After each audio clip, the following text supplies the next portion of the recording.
Ô, Cris, a gente queria falar um pouquinho também sobre esses 10 bilhões, que eram essa metade aí, né, do orçamento, que vinha do orçamento secreto, enfim, esse montante de dinheiro que é bastante coisa, que ficou na mão dos deputados e que o Lira ainda está tentando se articular para que esse dinheiro também vire aí, volte, né, para a mão do relator.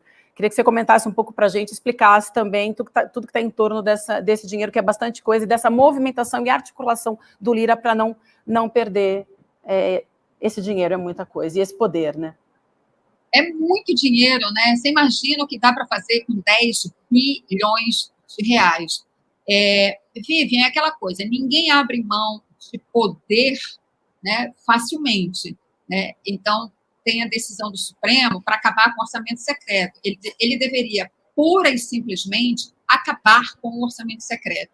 Vamos só relembrar aqui uma coisa: os parlamentares já têm um poder muito grande de participação no orçamento. Eu não vou nem usar a palavra interferência, né? Eu vou querer, aqui eu vou ser bastante, digamos assim, compreensiva com a aspiração dos parlamentares, para participar do orçamento. Mas o fato quem conhece o país, quem tem o mapa das necessidades do país, né, onde você tem que botar dinheiro, que tipo de programa você tem que botar, onde é que tem desequilíbrios muito grandes, desequilíbrios regionais, né, desigualdades sociais, socioeconômicas, que precisam, né, de um mínimo de correção, é o executivo, né? Aí, tudo bem, você vai discutir, é um papel fundamental do legislativo fiscalizar a aplicação do orçamento. E tudo bem que ele queira participar, os parlamentares também vêm das suas bases, conhecem os seus redutos eleitorais e identificam necessidades. Ok, isso faz parte, né? Mas o parlamentar, muitas vezes, também, ele tem aquela visão da região dele, não tem essa visão global.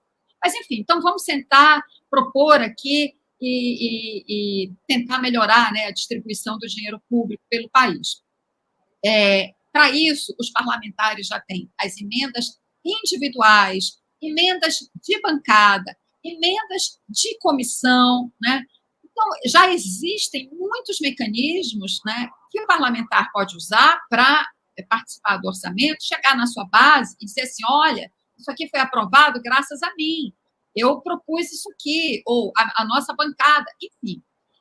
O orçamento secreto não tem a menor justificativa disso existir, a não ser se prestar a esse poder imperial do Arthur Lira e para que ele exerça o poder de chantagem. Isso simplesmente tem que acabar. Mas, como você mencionou, né, o Congresso, a Câmara, perdão, está discutindo mecanismos, né, para dar um drible nos ministros do Supremo. É disso que a gente está falando. Eles querem dar o drible.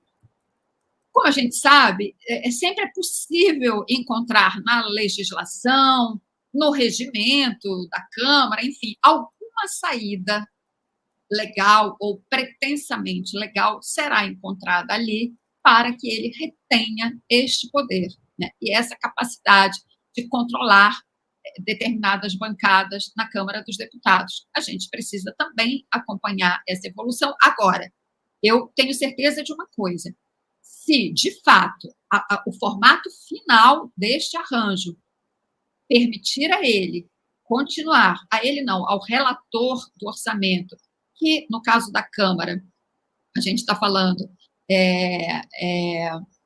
permite este poder ao Lira, né, porque ele está associado a este poder do relator do orçamento, se nesse arranjo final o mecanismo continuar sendo, de fato, o orçamento secreto, só que sobre um valor menor, eu não tenho a menor dúvida que algum partido irá novamente recorrer ao judiciário, porque não é possível o judiciário, a mais alta corte do país de justiça, que decide a constitucionalidade ou não de qualquer iniciativa legislativa.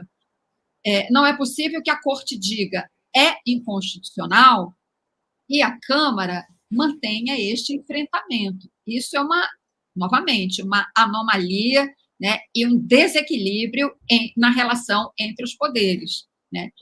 É um enfrentamento da institucionalidade que não pode ser mantido, né? Então, a gente precisa ver, porque todas essas coisas estão acontecendo e vão ainda, né, ter o desfecho agora, nesta manhã. Então, fica até complicado a gente falar algo assim definitivo.